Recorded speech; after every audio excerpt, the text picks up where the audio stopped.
Hello, today I'm going to be going over a quick optimization problem involving a square box from the guided notes.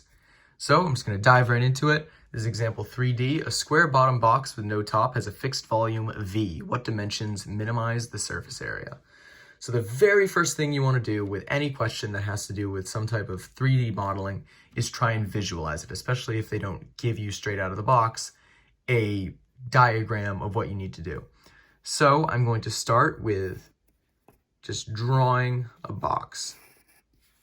It's not going to be pretty, sadly. There we go, a box. And now we want to include the information that's given to us. This is a square bottom box.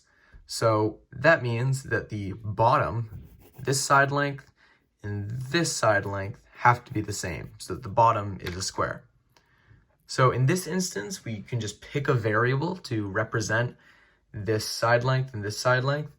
I'm, for this example, just going to use x. Now it's important to note this x is also going to be this side length and this side length and this side length and this side length. Or it might be better to call it edge length, but hopefully you see the point. Next, we only need to define one more variable, and that's going to be the height of the box, how high up from that square base it'll go. And in this instance, of course, you'd probably guess we're going to be using y. And of course, y also is the edge length for all of these. Now, from here, there's an important relationship involving x and y and our fixed volume v that is going to be really helpful. Because right now, we're dealing with three variables. Or right now, we're dealing with these two variables, the x and the y. And it's going to be a lot easier if we can express one of them in terms of another one. If we do that, then we'll be able to really quickly switch between them and define things in terms of just one of the variables. So what I mean by that is we're going to set up volume equals x squared times y, which hopefully makes sense just based off the box. That is going to be how you find the area. It's going to be height times width times length. And if we solve for y, you'll get y equals v over x squared. Now from here we can just jump into the actual optimization. So we're optimizing surface area, which means we want to find a function for surface area. So for this one, I'm just going to define a big, I don't know why I do D, and then a big A, just to be our surface area. So here, we can find an equation for the surface area, an expression for it. First off, we need to include this bottom base layer, which is a square, and a square with a side length x, so the surface area would just be a flat x squared. Then we need to include all of these sides of the box. Each of them is going to be the same, and it's going to be x times y, so you'll end up with plus 4xy. Here is where it's important that it has no top. If it had a top, there would be two of these x squared terms for the top and the bottom, but because there isn't, it's just going to be x squared plus 4xy.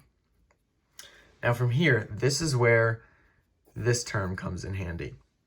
We can substitute in our expression for what y is equal to.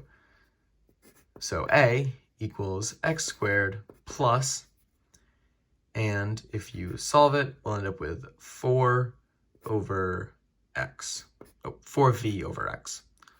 Hopefully that makes sense. We're just substituting in v squared over x squared. Substituting in v over x squared. I did a little bit of simplification there.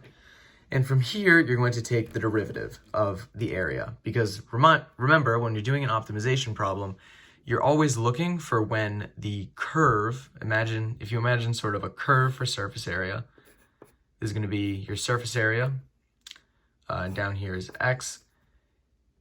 The whole point of these optimization problems is we're finding when the derivative of this function equals 0, because if a prime equals 0, that means we must be at either a relative maximum or a relative minimum, in most cases. And we can search those points to find the absolute maximum for a. So, long story short, we're going to find a prime equals 2x plus 2x minus 4v over x squared. And we can set that equal to 0. Block that off. And then just a little bit of algebra to solve it. And you will end up with x equals 2 equals the cube root of 2v.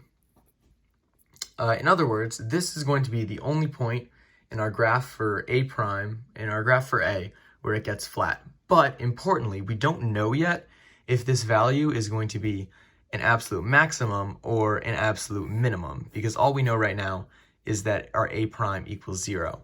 Now we're looking for a minimum, but the way to test this would be through the second derivative test. So if you remember the second derivative test, sorry, quick hiccup there, but what I was saying was you need to actually verify the fact that this is the relative minimum you're looking for, or the absolute minimum you're looking for in the surface area. So with that, you're going to do the second derivative test. We're going to take another derivative.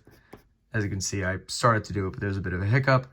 And with a little bit of funky power rule, you'll find that it is 8v over x cubed. That is going to be your power rule. Hopefully you can run that through, verify that yourself. Anyway, what's important here is that as long as you should be able to see pretty quickly, as long as you have a positive value of x, which in this case, obviously you will, you're not going to have any negative distances, this expression is always going to be positive, which means that if the second derivative is positive, it's going to be concave up, which means the value we found is a minimum. So we know that this x equals the cube root of 2v is in fact correct. Now, the one thing we're going to need to check next is finding what the y value is, because remember, they're asking for the dimensions, not just dimension. So just quickly use our equation from before to find what y would be. So y equals v over, and it would end up being 2v to the 2/3, and that should be good enough.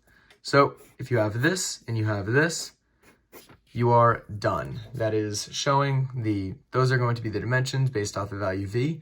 This question's a little confusing since they're never actually explicitly giving you a volume, but hopefully this explanation was helpful enough.